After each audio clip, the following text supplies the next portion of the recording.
जब हम नाम की बात करते हैं तो अक्सर लोग सोचते हैं राम, कृष्ण या कोई मंत्र होगा, लेकिन नहीं। सच्चा नाम वो है जो अनाहत है, जो शब्दों से परे है, जिसे गुरु की कृपा से ही जाना जा सकता है, उसके बगैर बिल्कुल नहीं। पहली पातशाही श्री गुरु नानक देव जी महाराज कहते हैं, एको नाम हुक्म है नानक, सतगुर दिया बुझाए जियो। इसका मतलब है ये नाम कोई बोलने वाली चीज नहीं, ये तो अनुभव की वस्तु है। ये वो कंपन है जो आत्मा को परमात्मा से जोड़ता है। जब बच्चा जन्म लेता है उसे भाषा नहीं आती, लेकिन उसके भीतर प्राण होता है, और वो प्राण किसका अंश है? परमात्मा का। पर समय के साथ हम शरीर को पहचान लेते हैं, पर आत्मा को भूल जाते हैं। नामदान हमें याद दिलाता है हम शरीर नहीं हैं, हम आत्मा हैं। नाम बिना नर भटकते फिरे, जीवन जन्म गवायो। अर्थात बिना नाम के जीवन एक अंधेरे की तरह है, कोई दिशा नहीं, कोई शांति नहीं। ये कोई किताबों में पढ़कर नहीं मिलता, ये सतगुरु की कृपा से ही मिलता है। सतगुरु वो है जो नाम की पहचान करवा दे, अनुभव करा दे। गुरु बिन कैसे पाऊं नाम, अंधे को कौन दिखाएरा। सतगुरु भीतर के द्वार खोलते हैं, जिससे आत्मा उस अनाहत ध्वनि को सुन सके, और तभी ध्यान की सच्ची अवस्था शुरू होती है। नाम दान लेने के बाद काम खत्म नहीं होता, असली यात्रा शुरू होती है। सुमिरन करना होता है हर रोज, हर सांस सांस में। सुमिर सुमिर नर उतरे पार, मनसा पूरी होई। नाम का अभ्यास मन को स्थिर करता है, वासनाओं को जलाता है, और अंततः आत्मा को परमात्मा से जोड़ता है। गुरु प्यारी परम सत्कार योग साध संगत जियो, दादा भवानी जी का बड़ा खास सत्संग है। इसे आप बड़े ही अंतर ध्यान होकर सुनना, बड़ा खास सत्संग है। आओ शुरू करते हैं। वाणी श्री स्वामी जी महाराज जी की फरियाद और पुकार, भाग दूसरा, शब्द छठवां। नाम दान अब सतगुरु दीजे, काल सतावे श्वासा चीजे। यह बानी हजूर स्वामी जी महाराज की बानी है। संतों की जितनी बानी है उसमें या सतगुर महिमा है, सतनाम की महिमा है, भक्ति की महिमा है, या चेतावनी की बानी है, या बेनती और प्रार्थना की बानी है। आज जो बानी ली जा रही है वो बेनती और प्रार्थना की बानी है। प्रार्थना का क्या मतलब है? विनय, पुकार, विनंती, मुसलमान उसको दुआ कहते हैं, ग्रंथ साहिब में उसको अरदास कहते हैं, अंग्रेजी में प्रेयर कहते हैं। अब जब हम लोगों की कोई ख्वाहिश, कोई आरज़ू, कोई तमन्ना पूरी नहीं होती है, हम उसको पूरा नहीं कर सकते हैं, हमारे बस से बाहर है, तो हम उस वक्त परमात्मा को या अपने सतगुरु को बेनती करते हैं, अरदास करते हैं कि प्रभु हमारा ये काम पूरा हो जावे, वगैरह वगैरह वगैरह। कोई ऐसा इंसान दुनिया में नहीं होगा जिसने कभी प्रभु को, हरि को, परमात्मा को प्रार्थना नहीं की होगी, पुकार नहीं की होगी। प्रार्थना एक नेचुरल, एक कुदरती हमारे अंदर में भाव है। एक गरीब आदमी है, किसी दफ्तर में काम करता है, यानी प्योन है, पटेवाला है, उसको 150 रुपया मायाना पगार मिलता है, तनख्वाह मिलती है, गुजारा नहीं होता। 2 बच्चे हैं, बीबी हैं, कुछ किराया भी थोड़ा देना है, तो वो सेठ को प्रार्थना करता है, विनती करता है कि सेठ साहब आप दया करो, मेरा 150 रुपए से गुजारा नहीं होता है, 2 बच्चे हैं, उनका पढ़ना है, किराया है, खाना पीना है, महंगाई का समय है, आप कृपा करके मेरी पगार में तरक्की कीजिए। यानी सेठ को वो विनती करता है। इस तरह से हर एक इंसान अपने से जो बड़ा है, छोटा अफसर है, छोटा एक क्लार्क है गवर्नमेंट में, तो उसके ऊपर जो बड़ा अफसर है उसको विनती करेगा। इस तरह से हम वक्त ब वक्त परमात्मा को या जो हमारे से ऊंच है, उत्तम है, उसको प्रार्थना करते हैं। अब ये जो प्रार्थना है ये आलमगीर है, मानो यूनिवर्सल। कभी एक भजन करने वाला आदमी है, भजन में बैठा, भजन हुआ ही नहीं, मन यहां भटका, वहां भटका, वहां भटका, वहां भटका, समझ में नहीं आता है, कहता है क्या करूं, मन नहीं लगता है, तो अंदर अंदर अपने सतगुरु को प्रार्थना करेगा, सच्चे पातशाह कुछ समझ में नहीं आता है, पापी तो हम हैं, गुनहगार भी हैं, नीच भी हैं, पतित भी हैं, कमजोर भी हैं, लेकिन बावजूद इन सब चीजों के आप हमारे ऊपर रहम करो। प्रभु जी अवगुण मेरे चित्त ना धरो, मेरे ऊपर दया करो, आज क्यों मेरा भजन नहीं बनता। तो भी ये अंदर में अपने सतगुरु को विनती करता है ताकि इसका भजन करे। अब इसको प्रार्थना कहते हैं कि हमारे हृदय के अंदर जब कोई दुख हो, कोई तकलीफ हो, कोई कष्ट हो, कोई ऐसी चीज है जिसके लिए हम तड़पते हैं, तो हमारे हृदय से पुकार निकल जाती है। अभी किश्ती में 5-6 आदमी बैठे हुए हैं, एलिफेंटा केव्स पर जा रहे हैं, एक तूफान आ गया, किश्ती डूबने लगी, ये क्या करेगा। जो किश्ती चलाने वाला है वो भी खुद डूब रहा है, किश्ती भी डोलती रहती है, हृदय से पुकार जाएगी कि हे प्रभु, हे वाहगुरु। हर एक मुसलमान कहेगा ए रब्बा, ए खुदा, रहमत करो, फजल करो। इस तरह से हर एक अपनी अपनी भाषा में, अपने मन में या बाहर या जबान से प्रार्थना करेगा, विनती करेगा कि हेल्प भेजो, दया करो, मेहर करो, बचाओ, बचाओ प्रभु, बचाओ। तो उसके हृदय से ये पुकार बाहर निकलेगी और हम कभी प्रार्थना के बगैर रह नहीं सकते। कई दुनिया में तकलीफें हैं, कष्ट हैं, हमारी समस्याएं हैं, प्रॉब्लम्स हैं। बच्चों को एक स्कूल में दाखिल कराना है, एडमिशन नहीं मिलती। अब उसको कोई कहता है कि 1000 रुपया दो तो मिलेगी। अभी गरीब कहेगा भाई मेरे पास 1000 रुपया कहां से आया।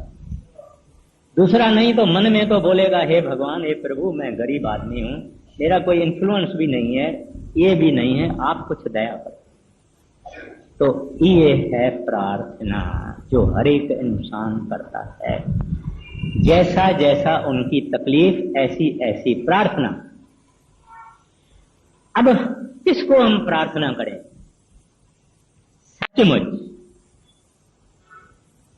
परमात्मा हरि गोविंद रब वह गुरु अकाल पुरख को ही प्रार्थना करें, क्योंकि वो सबके साहेबों का साहेब है, सब साहेबों का साहेब है। इस वास्ते हम बड़े से बड़े को क्यों ना प्रार्थना करें। एक दफा राजा अकबर जंगल में चला गया, कहीं ऐसी गलत जगह पे चला गया। घोड़ा और आप, इसके आदमी भी अलग हो गए, पानी भी नहीं, खाना भी नहीं। देखा कि एक छोटी सी झोंपड़ी है, उसमें चला गया। वहां एक किसान था गरीब, उसके पास चला गया। उस किसान ने जो थी, दही थी, चटनी थी, कुछ भी था, उनको खिलाया पिलाया। और अकबर बादशाह बड़ा खुश हो गया पानी ठंडा पी के। उसको कहता है, सुनो भाई, मैं हूं बादशाह अकबर, तुम्हारे पास आया हूं, तुमने मेरी प्रार्थना, तुमने मेरी अच्छी आदर भाव किया है, खिलाया है पिलाया, मेरा पेट भर गया, मैं तुम्हारे ऊपर खुश हूं। मैं दिल्ली शहर में रहता हूं, कभी काम होवे तो आ जा। बोले वहां अगर आप अकबर बादशाह हैं, मैं आऊंगा, कौन पहचानेगा। तो अकबर ने अपनी एक मुंदरी रिंग उसको दे दी कि तू मेरे महल के बाहर, दरबार के बाहर ये दिखाना और आ जाना। ऐसा कभी इत्तेफाक हुआ, इस किसान को जरूरत पड़ी, महल में गया, मुंदरी दिखाई, अंदर गया उस रूम में रूम, कमरे में कमरा। आखिर में देखता है कि एक कमरा है जहां अकबर बादशाह गोडों पर बैठ के और मालिक को दुआ मांग रहा है, प्रार्थना कर रहा है। कह रहा है कि हे रब्बा, मेरी रैयत में बड़ा दुख है, बरसात कई बरसों से नहीं हुई है, चार पाए जानवर मर रहे हैं, गरीब बहुत दुखी हैं, रहमत करो, दया करो, बरसात लाओ। तो ये जो किसान गया, वो दरवाजे पे सुनता है उसकी प्रार्थना, वो वापस निकलने लगा। इतने में अकबर भी उठा, उनको बताया गया कि एक आदमी आपको मिलने आया था, उसको मुंदरी भी थी आपकी, अब चला गया। अकबर ने कहा उसको ले आओ। ले आए। कहता है भाई, तुमने मेरी बड़ी खातर की थी, मैं तुम्हारे झोंपड़ी में आया था और आप वापस क्यों जाने लगे। कहते हैं जनाब, आया तो था मैं कुछ मांगने को, लेकिन मैंने देखा आप ही खुद मांग रहे हैं, आप भी खुद मांगते हैं, इस वास्ते मैं भी उससे क्यों ना मांगूं जिससे आप मांग रहे थे। तो इस वास्ते हमारी प्रार्थना अगर कभी होवे, वो उस साहिब को करना चाहिए जिसको आप रब कहो, वाहगुरु कहो, अल्लाह कहो, परमात्मा कहो, ईश्वर कहो, परमेश्वर कहो। लेकिन हमने परमेश्वर देखा नहीं, फॉर्मलेस है, रूप नहीं, रंग नहीं, तो इतना हृदय के अंदर यकीन नहीं होता, निश्चय नहीं होता, विश्वास नहीं होता, फेथ नहीं होता। तो उस प्रभु परमात्मा हरि गोविंद के फकीर होते हैं, संत जन होते हैं, दरवेश होते हैं, सतगुरु होते हैं, जो उसके रूप होते हैं, वक्त ब वक्त होते हैं, हमेशा होते हैं, उनके बगैर दुनिया नहीं होती है। तो प्रार्थना हमारी अपने सतगुरु के पास पहुंचनी चाहिए, क्योंकि हमने देखा है, उनको हम जानते हैं। अब आपके मन में कई सवालें होंगे, सुनता कौन है? हम बहुत महाराज जी को प्रार्थना करते हैं, कोई जवाब नहीं आता वगैरह वगैरह, वो बात पर मैं आता हूं, लेकिन करनी उसको, अपने को, जो तो है प्रभु का भक्त वो तो दुनिया की प्रार्थना करेगा ही। वो तो कहेगा बिन तुध और जे मंगना, सिर दुखा के दुख दे नाम संतोखिया, तो उतरे मन की बुख। जो तो भक्त है, कष्ट में पड़ा हुआ है, कितनी तकलीफ में पड़ा हुआ। एक मुसलमान फकीर था, पांव में बड़ा फोड़ा था, पांव में बड़ा बॉयल था, तो वो लंगड़े के माफक चलता था।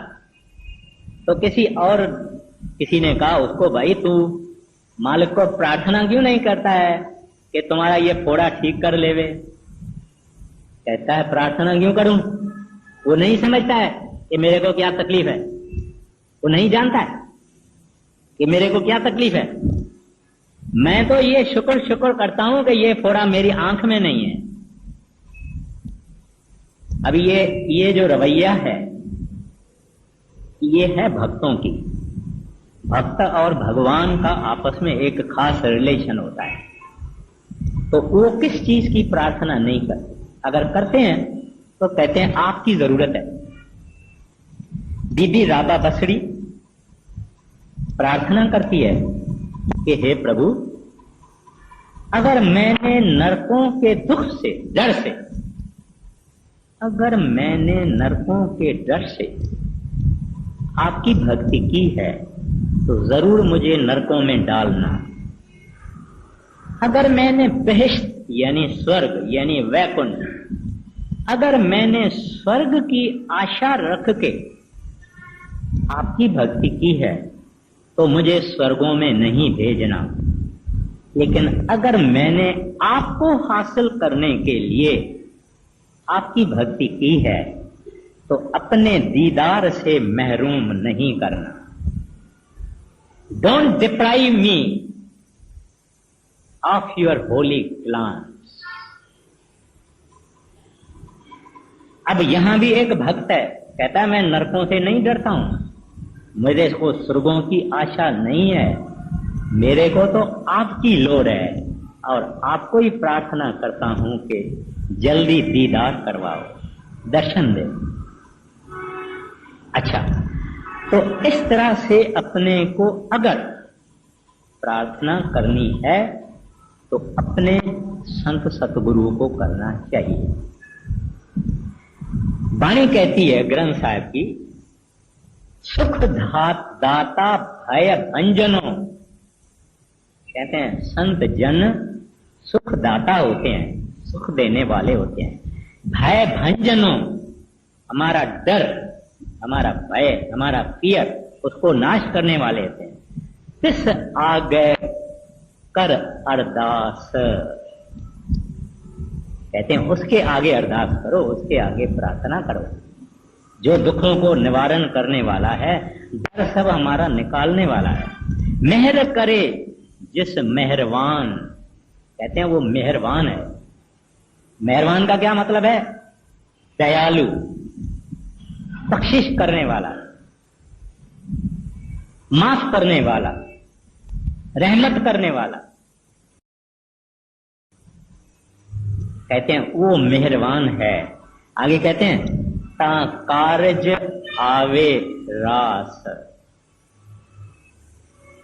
मेहर करे जिस मेहरबान, ता कारज आवे रास। कहते हैं प्रार्थना करो उस प्रभु को, उस सतगुरु को जो भय भंजनो है, जो सुखदाता है, उसके आगे अरदास करो।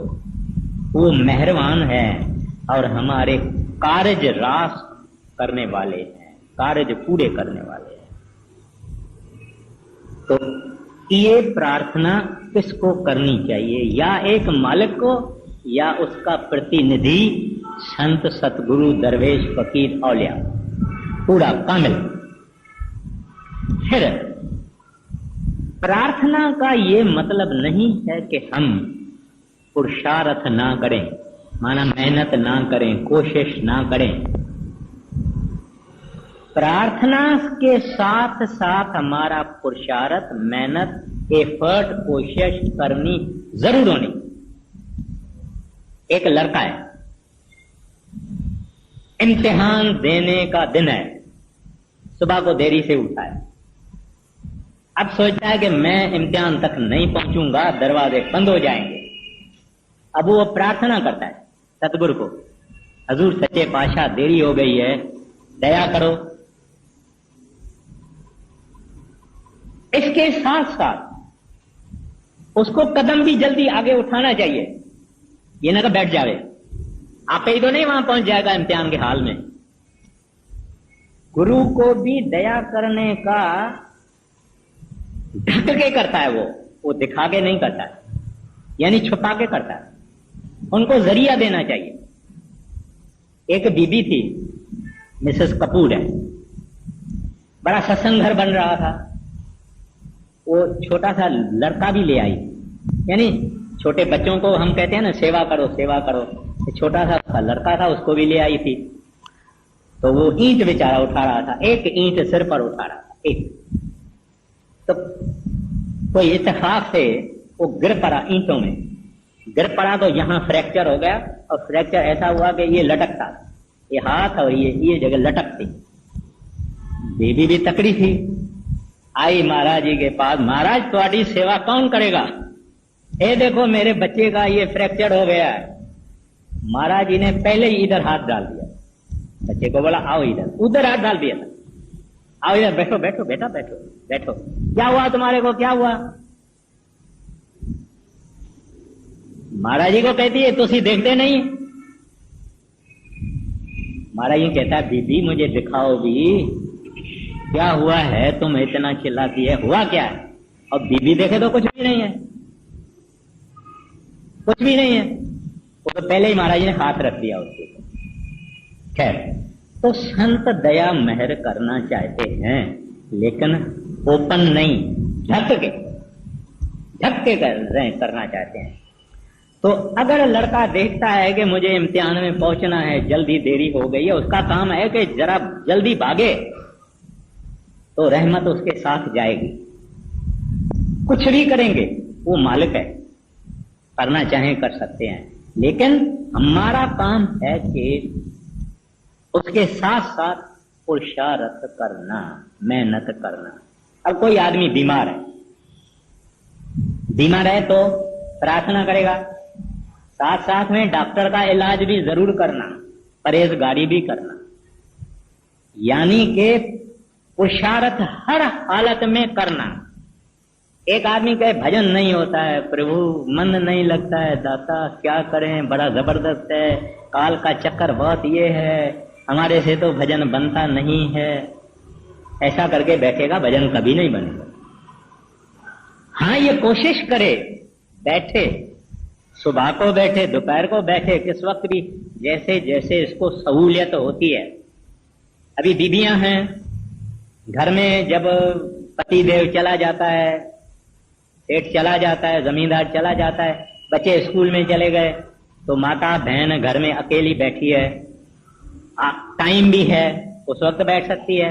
मतलब बैठना, मेहनत अपनी करना, कोशिश अपनी करना, साथ में प्रार्थना करना कि सच्चे पातशाह हम कमजोर, गुनहगार, काले हमारे करतूत, बुराई के सिवाय हमारे पास कुछ भी नहीं, आपके सामने खड़ा रहने के भी हम लायक नहीं है प्रभु, लेकिन तेरे आसरे बैठते हैं, तू हमारा आसरा है, तू हमारी टेक है, आप दया करो, मेहर करो, मैं भजन नहीं कर सकता, आपके आसरे बैठता हूं प्रभु।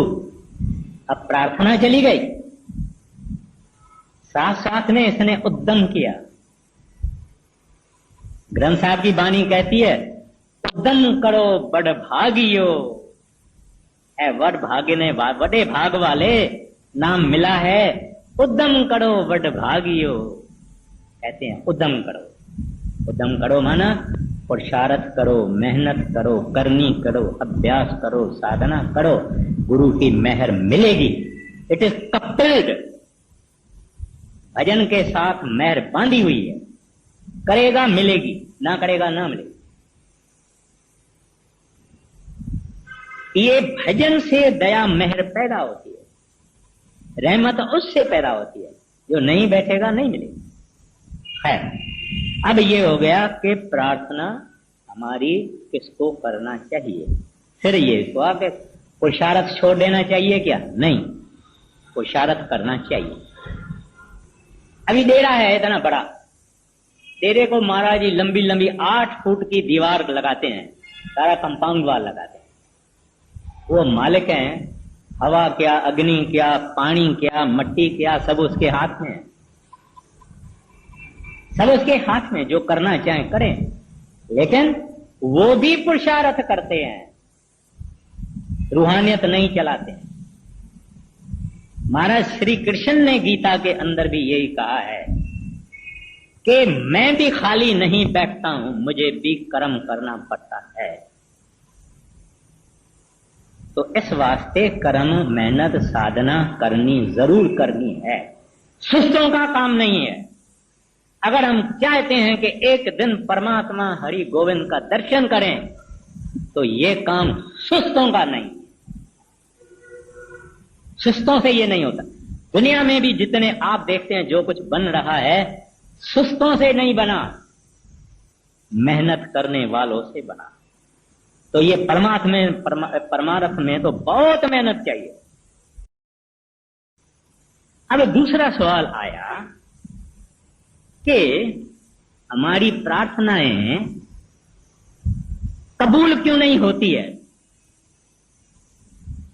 हम ये कहते हैं कि भाई हमने तो प्रार्थना की, कबूल नहीं हुई, होता नहीं है। हमको अगर प्रार्थना करनी चाहिए, पहले पहले तो कोई नीच प्रार्थना नहीं करनी चाहिए। नीच माना एक दुकानदार है, उसके सामने दूसरा भी दुकानदार है, दोनों कपड़ा बेचते हैं या दोनों ज्वेलरी बेचते हैं। अब एक आदमी कहता है, हे भगवान, इसके पास एक ग्राहक नहीं जावे, सब ग्राहक मेरे पास आवे। ये प्रार्थना कबूल नहीं हो, ये गलत प्रार्थना। इस तरह से कई प्रार्थनाएं हैं जिसमें वैर, विरोध, हसद, ईर्खा, अग्नि, ये प्रार्थना कबूल नहीं होती। कोई आदमी किसी का दुश्मन बन जाए, बोले इसका बेड़ा गर्क हो जावे, नाश हो जावे, इसके घर को आग लगे, इसका ये होवे, प्रार्थना कबूल नहीं होगी। अच्छा, अगर नेक प्रार्थना है और सतगुरु देखते हैं कि इस प्रार्थना से, माना इसका अगर मैं काम करूंगा तो ये भजन ज्यादा करेगा या सुस्त हो जाएगा। अगर देखेंगे कि ये सुस्त हो जाएगा तो वो काम पूरा नहीं करेंगे। अगर देखेंगे कि इसने मांग ऐसी मांगी है जिसमें ये आगे बढ़ेगा तो पूरा कर देंगे, नहीं तो नहीं करें। वो देखते हैं। और फिर दूसरा, हमको सब्र भी होना चाहिए, सब्र भी होना चाहिए। अगर कोई मां कहती है मालिक को, हे प्रभु मेरे घर में 7 लड़कियां हैं, एक तो लड़का दे दो। मैं आम रवाजी तरह से कई हालातें होती है दुनिया में, तो वो औरत 1 महीने में तो लड़का आशा नहीं रख सकती है ना, उसको 10-12 महीना ठहरना पड़ेगा, 15 महीना भी ठहरना पड़ेगा। तो इस तरह से सब्र होना, धीरज होना और देखना कि क्या मालिक करते हैं, उसकी मौज क्या है। और कभी कभी हमारी वो बात 6 महीने के बाद पूरी हो जाती है, कभी 2 महीने के बाद पूरी हो जाती है, कभी नहीं होती है। लेकिन वो ऑल वाइज है, सियाने से सियाना है, जो ठीक समझता है वो देता है। मां कभी अपने बच्चे को जहर देगी? अगर बच्चे को बुखार है, ताप है, फीवर है 104 डिग्री, तो मां उसको आइसक्रीम तो नहीं खिलाएगी, नहीं खिलाएगी। इस तरह से संत सतगुरु अपने सेवकों की सब प्रार्थनाएं पूरी नहीं करते। और जो रोज रोज बोलता है मेरे को ये चाहिए, कल फिर बोले और ये चाहिए, कल फिर और चाहिए, फिर ये चाहिए, फिर ये चाहिए, उसका भी कुछ नहीं काम होगा। पहले तो प्रार्थना के लिए ये जरूरी है कि जब प्रार्थना करना तब अपना आप भूल जाना। माना अपने सतगुरु को करना या वाहगुरु को करना, वाहगुरु भी किसी की ख्वाहिश पूरी करेगा तो किसी संत महात्मा के जरिए पूरी करता है, और एकदम उसमें पूरा विश्वास होना और एकाग्रता से करना, यानी एब्सॉर्प्शन, यानी मगन होना, तभी उसके साथ हमारी कम्युनिकेशन होती है, हमारी आवाज वहां जाती है, हमारा ख्याल वहां जाता है। अगर एक ही वक्त आदमी बाल बच्चों को भी देख रहा है, ख्याल भी कोई माता कर रही है, सब विचार सब कुछ कर रही है, दुनियादारी का ख्याल कर रही है, फिर प्रार्थना भी कर रही है, कैसे होगा? सब छोड़ के फिर प्रार्थना कर, माना एकाग्रता से, एब्सॉर्प्शन से। और अव्वल नंबर की प्रार्थना कौन सी? सतगुरु आपकी जरूरत है, मुझे आप चाहिए, मुझे नाम खोल दे, मेरा पर्दा खोल दे, मेरे ऊपर दया मेहर करो। यहां ये आज जो प्रार्थना ली गई है, कहते हैं नाम दान अब सतगुरु दीजै। अभी नाम तो हमको मिला हुआ है, हम कई सत्संगी भी यहां बैठे हैं, नाम तो हमको मिला हुआ है, फिर भी ये सत्संगी कहता है नाम दान अब सतगुरु दीजै। कौन सा नाम? हमको मिला है जरूर, लेकिन हमारा काम किधर गया? क्रोध कहां गया है? लोभ कहां गया है? मोह कहां गया है? अहंकार कहां गया है? ये सब के सब हैं,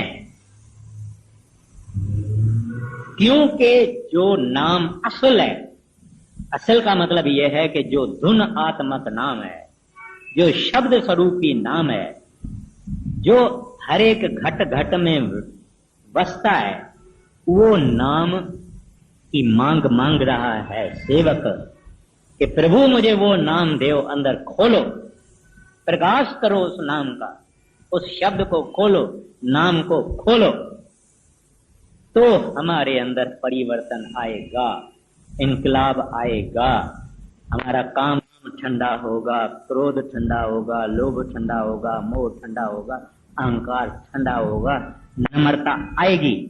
नाम जब तक नहीं खुला कुछ नहीं होगा। हमारे कुछ सत्संगी कहते हैं भाई हमने तो 2 बरस हुआ है, नाम लिया है, हमको कुछ अंदर प्रकाश नहीं दिखाई देता, शब्द नहीं सुनाई देता। उनसे पूछो भाई कितना देरी बैठते हो? कहते हैं 10-1 मिनट बैठता हूं। अभी श्रीमान जी 10 मिनट बैठता है और 10 मिनट में सूरत ऊपर चढ़ेगी, ये शब्द सुनेगा और प्रकाश देखेगा। कैसे होगा? अब ये सिख कहता है प्रभु मैं तो हारा, आपकी शरण में आया हूं, दया मेहर करो, मेरे अंदर वो सच्चे नाम का प्रकाश हो गए। मैं आपके दरवाजे से भिखारी हूं, यही बेनती करता हूं, यही प्रार्थना करता हूं। मेरे अंदर चाह पैदा करो, मेरे अंदर शौक पैदा करो, तुम्हारी जुदाई का एहसास हो। प्रभु मेरे ऊपर दया करो, नाम दान अब सतगुरु दीजै। और कुछ नहीं मांगता है। जब रब ही आ जावे, जब हरि अपना हो जावे, जब गोविंद ही अपना हो जावे, और किस चीज की जरूरत है? तो ये सिख मूल बात पे चला गया, नाम दान अब सतगुरु दीजै। ये प्रार्थना कैसे? वो प्रार्थना के भी नमूने होते हैं। एक ये है, हम कभी मंदिर में जाते हैं, गुरुद्वारे में जाते हैं, चर्च में जाते हैं या कहाँ जाते हैं, आवाज से प्रार्थना करते हैं, माना सुनाई देता है। अभी सत्संग जब समाप्त होता है ना, हम कहते हैं करूं बेनंती दुई कर जोरी, अर्ज सुनो राधा स्वामी मोरी। अभी ये हम आवाज से कहते। ये प्रार्थना के अंदर एक अवगुण है कि मुंह चलता है, मन कहीं और, यानी मुंह चलता है मैकेनिकली, क्योंकि रोज रोज कहते हैं रोज प्रार्थना तो दिल से होना चाहिए, दिल से निकलना चाहिए। कोई आहाजारी हो, कोई तकलीफ हो, कोई कष्ट हो, कोई प्रॉब्लम हो, ऐसी हालत में आके इंसान मिला है जहां के समझता है कि अगर मुझे अभी मदद नहीं पहुंची तो खत्म हो जाऊंगा, तो उसके हृदय से प्रार्थना जाती है और 7 आकाशों से भी दूर जाती है और परमात्मा को, गुरु को आराम करने नहीं देती है वो प्रार्थना। बड़े महाराज जी का जब जमाना था तो चिट्ठियां लाला मुंशी राम जी खोलते थे और महाराज जी को सुनाते जाते थे। फिर महाराज जी बोलते इसको ऐसा लिखो, वो नोट लेता था। फिर इसको ऐसा लिखो, वो नोट लेता था, इसको ऐसा लिखो। फिर कोई चिट्ठी बोलते थे मुझे दो, मुझे दो। चिट्ठी पढ़, चिट्ठी हाथ में, इधर हाथ। उस चिट्ठी में एक ऐसी आत्मा रो के पुकारती है कि हे प्रभु, हे दाता, बड़ी मुसीबत में, ये भी कष्ट है, पति का भी कष्ट है, औलाद का भी कष्ट है। मैं तो अपनी जान अभी समझती हूं कि लायक नहीं है, मुझे दुनिया में रहने के काबिल नहीं रहा। मैं तो अपने को खत्म करने की कोशिश करती हूँ। प्रभु, ये मेरी हालत है, आप बताओ, आपके सिवाय मेरा और कौन? किसके पास शिकायत लेके जाऊं? कौन सी देवी देवता के पास चले जाऊं? आप अगर रहमत करो तो होगा काम, नहीं तो नहीं होगा। अब संत बड़े दया के सागर होते, दया आ गई हृदय के अंदर, दया की लहरें ठाठे मारने लगी। महाराज यूं करते, दया भेज दी। चिट्ठी का जवाब बाद में पहुंचा, चिट्ठी का जवाब भी गया। उसमें तो ये लिखा था, बीबी सिमरन भजन करो, ये पैटेंट है, सिमरन भजन करो, क्योंकि सिमरन भजन से हमारे बुरे कर्म नाश होते हैं, तकलीफें नाश होती है। सिमरन भजन ही दवा है, मुख्य दवा तो नाम है, लेकिन नाम संतों ने यूं ही दिया, रहमत करके दिया। अब एक बीबी ने ऐसा चिल्लाया इतना दर्द से कि सतगुरु के हृदय के अंदर दया का वो सागर छोले मारने लगा और दया उन्होंने भेज दी। वो प्रार्थना है जो शांति है, चुप में जाती है, जबान नहीं चलती, मन चलता है, हृदय चलता है और उसमें बेबसी है, प्रभु मेरा और कोई नहीं। किसके पास जाऊं दाता, तुम्हारे बगैर हमारा कोई नहीं। जब ये रूह से पुकार जाती है, ये असल प्रार्थना इसको कहते हैं मिस्टिकल, यानी कि बिल्कुल उसके दरवाजे पे हमारी आवाज चली जाती है, अंदर की आवाज चली जाती है कि हे दाता, जैसे द्रुपति ने महाराज कृष्ण को कहा, जब द्रुपति को नंगा करने की कोशिश हो रही थी तो महाराज कृष्ण रुक्मणी के साथ चौपर खेल रहे थे, तो एक दफा बीच में मुस्कुराया। रुक्मणी पूछने लगी, महाराज क्या बात है? कहती कुछ नहीं, तुम खेल चालू रखो। खेल चालू रहा। फिर 5 मिनट के बाद महाराज कृष्ण उठे, खरामा पहनी, बोछन लगाया, कहता है मैं जाता हूं। कहते हैं कहां जाते हो, कहां जा रहे हैं प्राणनाथ? महाराज कृष्ण कहते हैं पहले पहले द्रुपदी ने कहा ये मेरे 5 पति बैठे हुए हैं, ये इतने भीषम पिता में ऋषि मुनि बैठे हुए हैं, इनके सामने एक अबला नारी को नंगा किया जाएगा, कैसे होगा? और मेरा कृष्ण भी है, ऐसे भी उसने सोचा, मेरा कृष्ण भी है, 5 पति भी है, ऋषि मुनि भी है, इनके होते हुए कौन मुझे नंगा करेगा?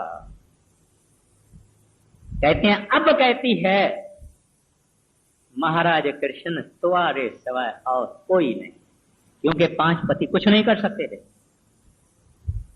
कोई ऋषि मुनि उठ नहीं सकता, भीषम पिता में कुछ नहीं कर सकता, साड़ी में हाथ डाला गया। उस वक्त रूह की पुकार कही, हे प्रभु महाराज कृष्ण मेरी लाज रखो। महाराज कृष्ण बोले रुक्मणी को, अब भी फकत मेरे को याद करती है, इस वास्ते जाना पड़ेगा। मगर वो प्रार्थना द्रुपदी की प्रार्थना नहीं थी, ये रूह की आवाज थी, और वो रूह की आवाज एक दर्दमंद दुखी अबला नारी की आवाज संतों महात्माओं को हिला देती है। तो ये प्रार्थना है जिसको कहते हैं मिस्टिकल, एक गैबी प्रार्थना। बाकी एक प्रार्थना है वो ये है कि चुपचाप शांति में हमेशा मांगते रहना, दाता ये मेरा आखिरी जन्म है, ये मेरा आखिरी जन्म है, दूसरा जन्म नहीं लेऊंगा, मुझे और कोई ख्वाहिश नहीं चाहिए, कुछ नहीं चाहता हूं, आपको चाहता हूं, जब चाहे तब ले जाना, मगर मैं तैयार हूं। यानी चालू है इसकी प्रार्थना। प्रार्थना ऐसा नहीं है कि हम एक रूम में कमरे में जाके प्रार्थना करें, चलते चलते हमारे मन में जो चीज है वो हमारी प्रार्थना है।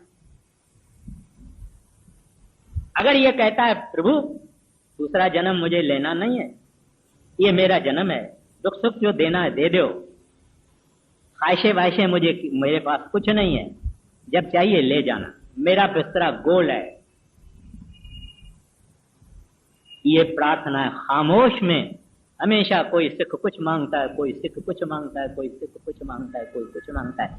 अगर प्रभु मिलन की बात है, हरि मिलन की बात है, वागड़ू मिलने की बात है तो वो सुनते हैं, क्योंकि असल प्रार्थना मौजूद है। महाराज जी कहते हैं your meditation is your prayer. ये आला से आला प्रार्थना है जब हम भजन में बैठते हैं, आंखें बंद, दुनिया से निकल गए। जब आंखें बंद हो गई हम दुनिया से निकल गए, हम अंदर है, हमारा हेडक्वार्टर भी बदल गया। हमारा हेडक्वार्टर नहीं तो ये दुनिया है। आंखें जब बंद हुई, ख्याल जब सिमटा हो गया, हेडक्वार्टर बंद, बाहर वाला हेडक्वार्टर खत्म है, अभी इनर हेडक्वार्टर है, अंदर का हेडक्वार्टर है, अंतरी हेडक्वार्टर है। आंखें बंद करके ये आगे चले, आगे चले, आगे चले, आगे चले, आगे चले, आगे चले, जब तक जिंदा मर जावे और वापस आ सके। तो मेडिटेशन प्रेयर है। जब आदमी पूरे सतगुरु का चिताया हुआ जब भजन में बैठता है, सरदार बहादुर जी महाराज कहते हैं एक सेकंड भी अगर वो शब्द को सुने, एक सेकंड के लिए परमात्मा की दरबार में उसके हाजिरी लग जाती है। आप रूहानी डायरी देखे पढ़ सकते हैं। एक मिनट के लिए भी अगर पूरे सतगुरु का चिताया हुआ जीव शब्द सुनता है, क्योंकि शब्द वाहगुरु है, शब्द मालिक है, दैट वेबरेंट रिवर्बरेटिंग कॉस्मिक पावर, वो हरि है, वो गोविंद है, वो प्यारा है, वो मधुर है, वो प्रकाश है, वो बख्शने वाला है, वो हमको प्रेम करता है, वो हमको प्यार करता है। वो कहता है ये मेरे बच्चे जरा मेरे तरफ तो देखो। वो ही संतों का रूप धारण करके आता है। अपने टाइम में कबीर साहब बन के आए, अपने टाइम में गुरु नानक साहब बन के आए, अपने टाइम में गुरु अंगद साहब बन के आए, अपने टाइम में गुरु अमरदास साहब बन के आए। ऐसे पाशाइयां आई। इस वास्ते कहते हैं ऐ दुनिया वालों थोड़ा हमारे तरफ भी देखो, क्यों विष्टा के अंदर लगे हुए हो? विष्टा में आए, विष्टा में रहे, विष्टा में मर जाओगे। जरा हमारे तरफ भी देखो, हमारा संदेश भी सुनो।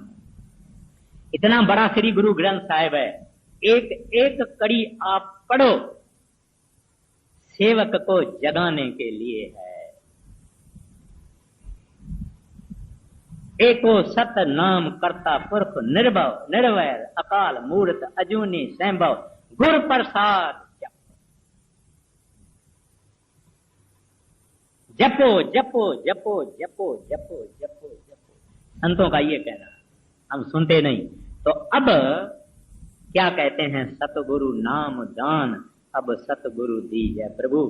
कुछ नहीं मांगता हूं, ये नाम हमारा खोल दे, मेरे अवगुण ना देखो, जैसा हूं ऐसा ही हूं। प्रभु मैं कुछ क्लेम नहीं करता हूं कि मैं नेक बंदा हूं, मैं भला हूं, मैं सिमरन करने वाला हूं, मैं भजन करने वाला हूं, कुछ नहीं। तेरी बख्शिश, तेरी रहमत का भिखारी हूं, तेरी दया मेर का भिखारी हूं, कुछ नहीं मेरे से होता। आगे देखिए क्या फरमाता है वो सिख, क्या कहता है, कैसी प्रार्थना करता है। हाँ जी, नाम दान अब सतगुर दीजे, काल सतावे श्वासा छीजे। कहते हैं प्रभु काल ने मुझे बहुत सताया, बहुत दुखी किया है। कई किस्म से हमारे को ये काल तकलीफ देता रहता है। एक साधु था, दिन का टाइम था, एक लैंटर्न होता है ना, बत्ती, लैंटर्न एक गांव में, इधर तो बिजलियां चलती है, लैंटर्न लेके एक शहर में आ गया, दिन के टाइम में बत्ती लेके आ गया और एक एक को देखने लगा, लोगों को देखने लगा। एक बंदा आया उसके सामने, उसको कहता है साधु महाराज ये क्या अजीब चीज है, दिन का वक्त है, आप किसको ढूंढ रहे हैं? कहता है कि इंसान को ढूंढ रहा हूं।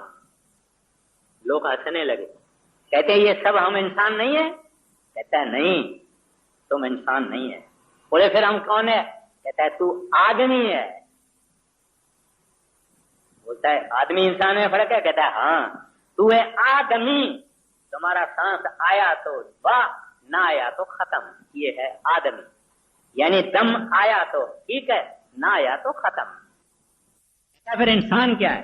कहता है इंसान वो है कि जब उसके ऊपर काम का जोर हो जावे तो भी इंसान रहे, जब क्रोध का जोर आ जावे तो भी इंसान रहे, जब लोभ का जोर आ जावे तो भी इंसान रहे, मोह का जोर आ जावे तभी भी इंसान रहे, अहंकार का जब जोर आ जावे तभी भी वो इंसान रहे। माना काम के वक्त उसमें शील आवे, क्रोध के वक्त उसको खिम्या आवे, लोभ के वक्त उसको संतोष आवे, मोह के वक्त उसको धीरज आवे, अहंकार के वक्त उसको निम्रता आवे। ये तो संत करते हैं। महाराज गुरु नानक साहब जी कहते हैं मुल खरीदी लाला खोला, मेरा नाम सुभागा। कहते हैं प्रभु आपने मुल खरीदो, तुम्हारा गुलाम बिक्री किया हुआ, मुल खरीदी खरीदी लाला गोला, मेरा नाम सुभागा। संतों की नम्रता है, इंसान में थोड़ी नम्रता, आदमी में नम्रता नहीं है। इंसान भी वो, हरि भी वो, रब भी वो, संत भी वो, दरवेश भी वो, प्रभु के प्यारे भी वो, सब कुछ वो। हम मलिन, नीच, दुष्ट, पतत, गुनाहों के बगैर और हमारे चौपड़ी में कुछ लिखा हुआ नहीं है। बैलेंस शीट में पाप ही पाप है, कोई भला काम नहीं, नेक काम नहीं है। इस वास्ते कहते हैं काल सतावे श्वासा चीज है। प्रभु काल ने बहुत दुखी किया। पांचवी पातशाही कहते हैं पांच बिखा दी एक गरीबा, राखो राखन हारे। कहते हैं प्रभु पांच आपने हमारे को दुश्मन दिए, काम क्रोध लोभ मोह अहंकार। ग्रंथ साहब की वाणी है पांच बिखा दी एक गरीबा, राखो राखन हारे। कहते हैं मैं एक ही हूं गरीब, पांच ये आपने हमारे साथ दुश्मन रखे हुए हैं, अभी राखो इनसे मुझे बचाओ। तो यही यहाँ सिख कहता है काल सतावे श्वासा छीजे, बहुत दुखी करता है प्रभु। हम सबको मालूम है कि लोभ हमारे से क्या करवाता है, काम हमारे से क्या करवाता है, अहंकार क्या करवाता है, कितना निंदा गिल्ला ईर्ष्या, ये सब चीजें हमको कितनी तकलीफ देते हैं, आग से ज्यादा जलाती है।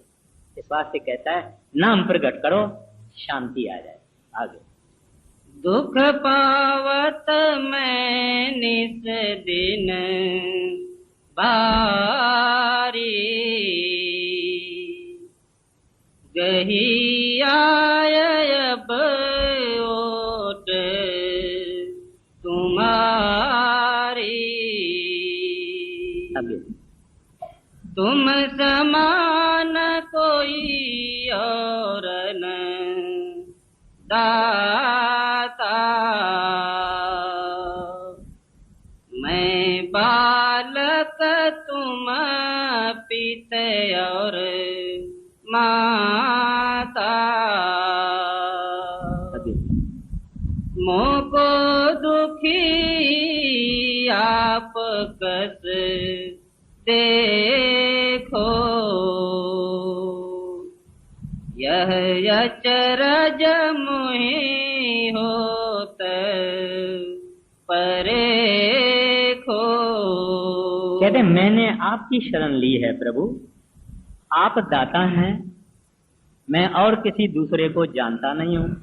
मैं बालक हूँ, आप हमारे पिता और माता हैं, आप मेरे को भला दुखी कैसे देख सकते हैं। कहते हैं मुझे इस बात का बड़ा आश्चर्य है कि मैं दुख में हूँ, मोह को दुखी आप कैसे देखो, यह अचरज मोए हो तब पड़े।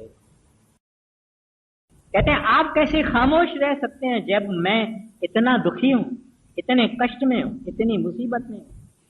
आगे, मैं हूँ पापी अधम विकारी, भूला चूका छिन छिन भारी। अवगुण अपने कह लग बरनू, मेरी बुद्धि समझे नहीं मरमू।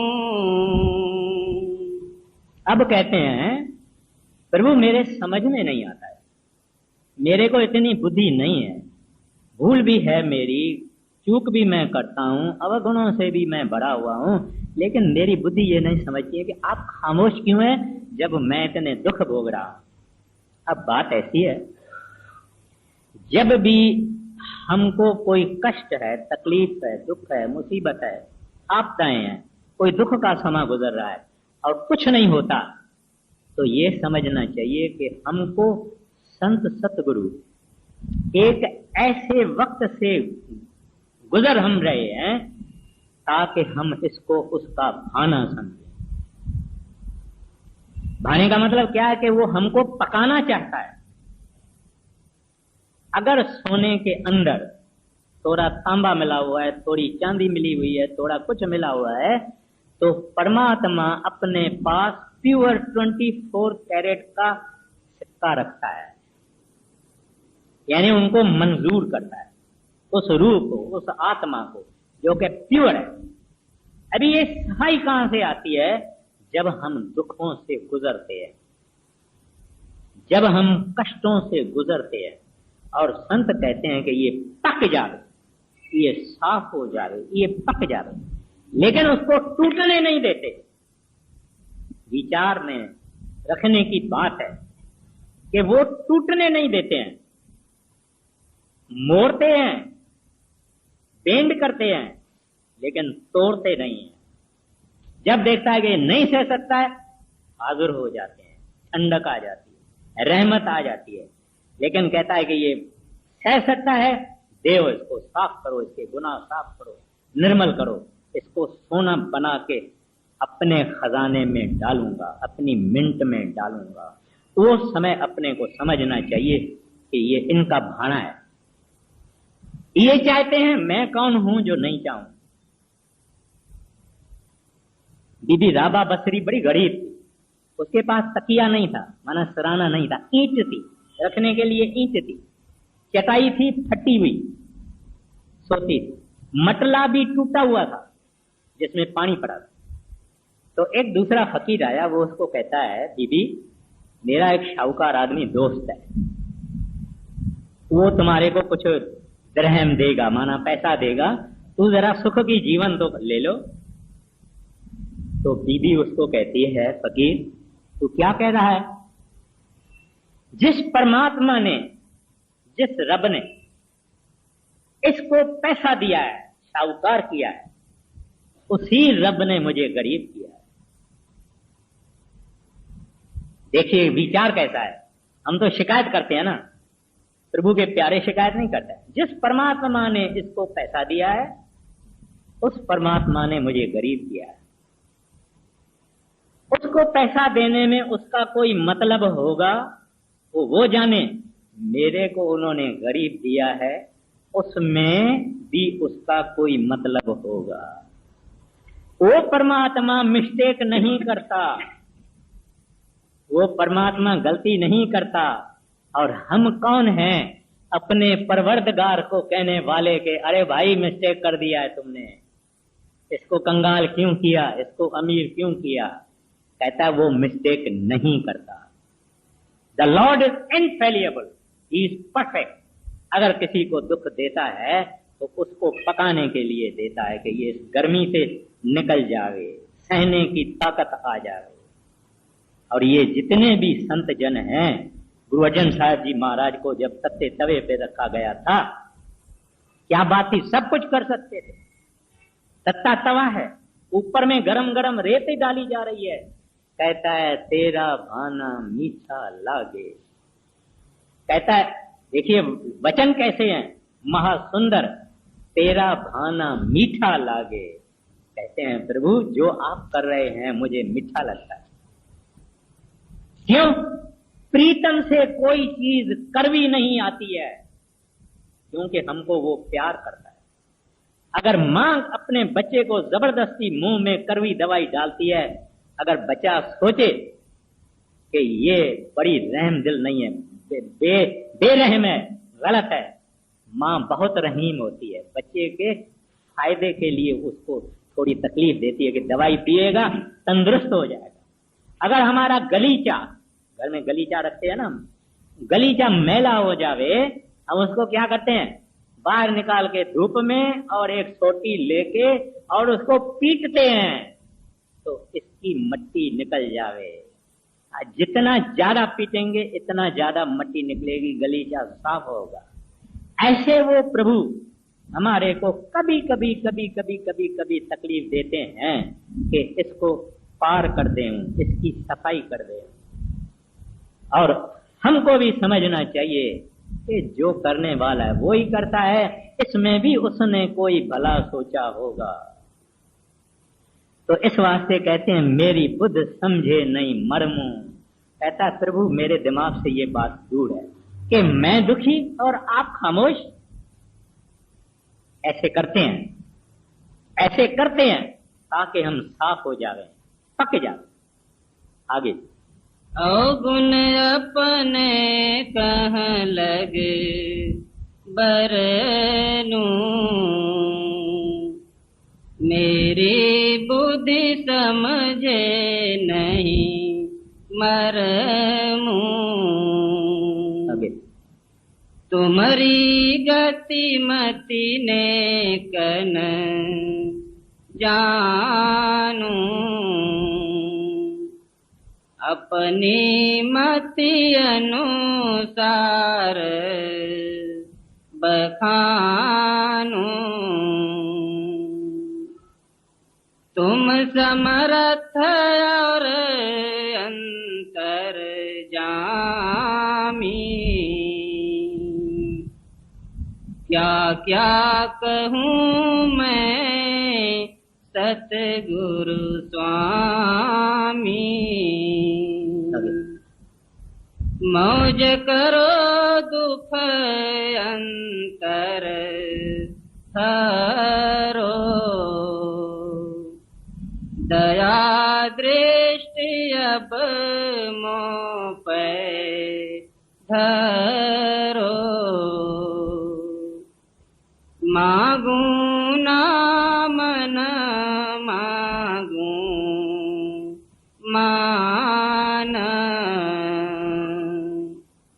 जस जानो तस देव मोहि दान। मैं अति दीन भिखारी भूखा, प्रेम भाव नहीं सब विधि रूखा। कैसे दोगे नाम अमोला, मैं अपने को बहुविधि तोला। हो निराश पर कर बैठा, पर मन धीरज धरे न ने का। शायद कभी मेहर हो जावे, तो कहूँ नाम नेक मिल जावे। बिना मेहर कोई जतन न सूझे, बख्शिश होय तभी कुछ बूझे। किनका नाम करे मेरा काज, हे सतगुरु मेरी तुमको लाज। अब तो मन कर चुका पुकार, राधा स्वामी करो उधार। अब तो मन कर चुका पुकार, राधा स्वामी करो